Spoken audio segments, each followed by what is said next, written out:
सर्वे जना सुखिनो भवन्तु सर्वेषु जना सुखिनो भवन्तु अम्मवारी कृपाकरणा कटाक्ष प्राप्ति सोमवारी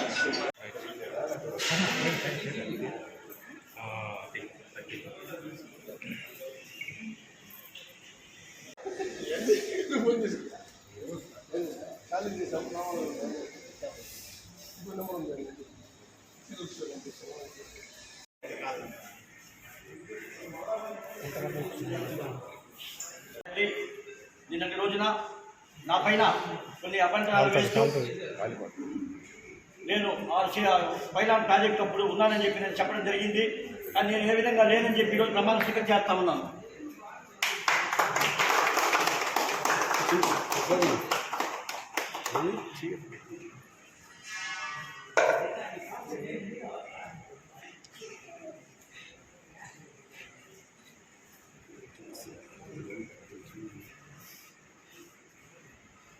నేను చెప్పిన ప్రకారం 10:50కి ఇక్కడికి వస్తానని చెప్పాను. 12 గంటలకు వాళ్ళకి రమ్మని చెప్పాను.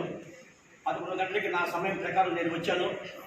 ఆ పైలాన్ ప్రాజెక్టులో పగలగొట్టే సందర్భంలో కానీ పగలగొట్టిన పాత్రికేయులకు నాకు సంబంధం కానీ ఎటువంటి విధంగా ఆ కార్యక్రమాలకు నేను సలహాలు ఇవ్వడం కానీ లేకపోతే ఉండటం కానీ వాళ్ళు పిచ్చాపాటిగా మాట్లాడరు. కానీ నేను నిజంగానే దాన్ని స్వీకరించాను. దాంట్లో నేను ఎటువంటి సంబంధం లేదని చెప్పి ఈరోజు 11 గంటకి మీరు ఇక్కడికి వచ్చి మీ యొక్క స్వచ్ఛ చరిత్ర నిరూపించుకోని చెప్పాను. నేను అదేవిధంగా నా స్వచ్ఛ చరిత్ర నిరూపించుకునే దానికి మీతో సంబంధం లేకుండా నా పాటికి నేను 11 గంటలకు వచ్చి అమ్మవారి ఆశీస్సులతోటి ఇక్కడ కర్పూర హారతి ఇచ్చి అమ్మవారి ప్రమాణం చేస్తానని చెప్పాను. అదేవిధంగా నేను ఈరోజు 10:50కే వచ్చాను. 11 గంటల నుంచి మరి నేను ఈరోజు తలస్నానం చేసేసి అమ్మ దగ్గరే దాదాపు 40 నిమిషాల చొప్పున ఇక్కడ కూర్చోవడం వెయిట్ చేయడం జరిగింది. వాళ్ళు రాలేదు కాబట్టి వాళ్ళు అబద్ధపు విష ప్రయోగం నా మీద చేసేదానికి నా మీద విధంగా వాళ్ళు ఒక పథకం ప్రకారం నన్నేదో ఇబ్బంది పెట్టాలనో లేకపోతే నా వ్యక్తిగత ఇమేజ్ని దెబ్బతీయాలనో చేసినటువంటి కుట్రలో భాగమే ఇది. ఎందుకంటే వాళ్ళు నిజాయితీగా ఉంటే ఇక్కడ రావాలి, కానీ ఆ విధంగా రాలేదు కాబట్టి నేను స్వచ్ఛ చరిత్ర నిరూపించుకొని దాంట్లో ఎటువంటి సంబంధం లేదని ఉన్నాను కాబట్టి ఆ తల్లి ఆశీస్సులు నాకు ఎల్లప్పుడూ ఉండాలని ఆ తల్లి ఉంటాయని ఈరోజు ఇక్కడికి వచ్చి నా లెక్క ప్రకారం నేను వచ్చి నా ప్రమాణం చేయడం జరిగింది.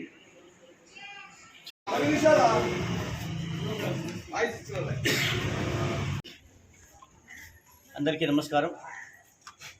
ఈరోజు మన కావలి అమ్మలుగొన్న అమ్మ శ్రీ కలుగొల్లమ్మ గుడి దగ్గరికి ఆ తల్లి దగ్గరికి వచ్చి ఆ తల్లి ఆశీర్వాదాలు తీసుకోవడం జరిగింది.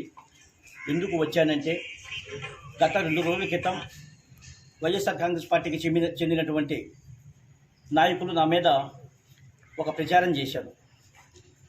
ఆ పైలాన్ ప్రాజెక్టు ఏదైతే ఉందో మంచినీటి పథకానికి సంబంధించి ఆ పథకం పగలగొట్టే దాంట్లో అంటే వాళ్ళు పగలగొట్టారని చెప్పి నేను గత వారం రోజుల క్రితం ఒక న్యూస్ ఛానల్కి నేను బయట ఇచ్చాను కాబట్టి ఆ కుతంత్రాలతోటి విష ప్రయోగం నా మీద సిమ్మేదానికి మొన్నటి ప్రెస్ మీట్లో వాళ్ళు చెప్పారు. ఏదైతే పైలాన్ విధ్వంసంలో ఆ రోజు నైట్ పూట అర్ధరాత్రి పూట పగలగొట్టే దాంట్లో నేను కూడా అక్కడ ఉన్నట్టు ఆ విలేకరులను కొంతమంది నేను ప్రోత్సహించినట్టు పగలగొట్టిన తర్వాత ఆ విలేకరులకి నేనేదో డిన్నర్లు ఇచ్చినట్టు కొన్ని మాటలు చెప్పారు. ఆ మాటలుని నేను నిన్న మా పాత్రికేయ సమావేశంలో నేను పూర్తిగా దాన్ని ఖండించడం జరిగింది. ఆ పైలాన్ ప్రాజెక్టుకి సంబంధించి కానీ అసలు అవి వాళ్ళు పగలగొట్టేటప్పుడు ఎవరికి చెప్పరు, వాళ్ళ ఇష్ట ప్రకారం వాళ్ళు చేసుకుంటూ పోతారు. మేమే నిమిత్తం మాత్రం అంతవరకు జిందాబాద్లో కొట్టుకునే వాళ్ళం అంతే. అక్కడ ఆ రోజు నిన్న చెప్పిన ప్రకారం నేను చెప్పా, ఈ పైలాన్ ప్రాజెక్టు విధ్వంసంలో కానీ ఆ విలేకరులకు సలహాలు ఇవ్వటం కానీ ఆ విలేకరులకు నేనేదో డిన్నర్లు ఇవ్వటం కానీ ఎటువంటి విధంగా నాకు సంబంధం లేదు. మీకు దమ్ము ధైర్యం ఉంటే రేపు 10:50 కల్లా నేను అక్కడికి చేరుకుంటా. 11 గంటల కల్లా మీరు అమ్మ దగ్గరికి వచ్చి మీ యొక్క స్వచ్ఛ చరిత్ర నేను తప్పు చేసినట్టుగా మీరు ఇక్కడ నిరూపించవచ్చు, అమ్మ దగ్గరికి రావచ్చు అని చెప్పా. నా స్వచ్ఛ చరిత్రను నిరూపించుకునేదానికి నేను ఎటువంటి విధంగా వాళ్ళకి సలహాలు ఇవ్వటం కానీ డిన్నర్లు ఇవ్వటం కానీ ఆ యొక్క కార్యక్రమంలో మరి చూసేదానికి గానో లేకపోతే పాల్గొనేదానికి గానో అటు ఆ ప్రాంతంలో నేను ఉండటం కానీ ఎటువంటి విధంగా నాకు సంబంధం లేదు. నేను లేను. నేను వాళ్ళకి సహాయ కార్యక్రమాలు, డిన్నర్లో, సేవలో ఎటువంటి ప్రోత్సాహము నా దగ్గర నుంచి లేదు అని చెప్పి అమ్మ దగ్గర ప్రమాణం చేసేదానికి తడి బట్టలతోటి నేను చెప్పిన ప్రకారం 10:50కి వచ్చాను. 11 గంటలకి తడి బట్టలతో కుళాయి దగ్గర నేను స్నానం చేసి అమ్మ దగ్గర చుట్టూ ప్రదక్షిణ చేసి అమ్మ దగ్గర దాదాపు 11 గంటలకి కూర్చొని 11:40 దాకా పాపం ట్రాఫిక్లో ఏమన్నా ఆగిపోయి ఉన్నారేమో అని చెప్పి ఇంకొక 10 నిమిషాలు కూడా వాళ్ళు 11:30కి పెట్టి ఇంకో 10 నిమిషాలు ఎక్స్ట్రా కూడా ఉండడం జరిగింది. ట్రాఫిక్ అంతా క్లియర్గానే ఉంది. వాళ్ళకి రావడానికి దమ్ము లేదు.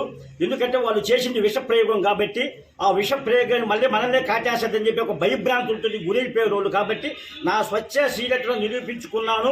ఇక్కడికి వచ్చి అమ్మ ఆశీర్వాదం తీసుకున్నాను. చెప్పిన ప్రకారం మాట తప్పకుండా, మడమ తిప్పకుండా, భయపడకుండా, నీతి నిజాయితీగా కట్టుబడి ఉన్నవాడిని కాబట్టి అమ్మ దగ్గరకు వచ్చి నా చేతిలో కర్పూరం వెలిగించి అమ్మకి హారతి ఇచ్చి ప్రమాణం చేశాను కాబట్టి నేను స్వచ్ఛశీలత నిరూపించుకున్న వాడిని, నేను నిజాయితీ పరుణ్ణి.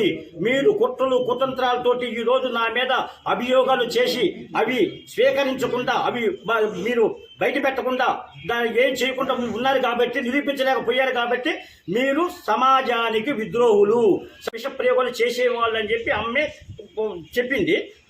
నాకు శివులో చెప్పింది అమ్మ. అయ్యా బిడ్డ ఇక నువ్వు లేయ్యా, నువ్వు లేచి నీ స్వచ్ఛతను నిరూపించుకున్నావు, నా ఆశీర్వాదాలు నీకు ఉన్నాయని చెప్పిన తర్వాత నేను ఇంకా పైకి లేచి నా హారతి ఇచ్చి నా స్వచ్ఛతను నిరూపించుకున్నాను.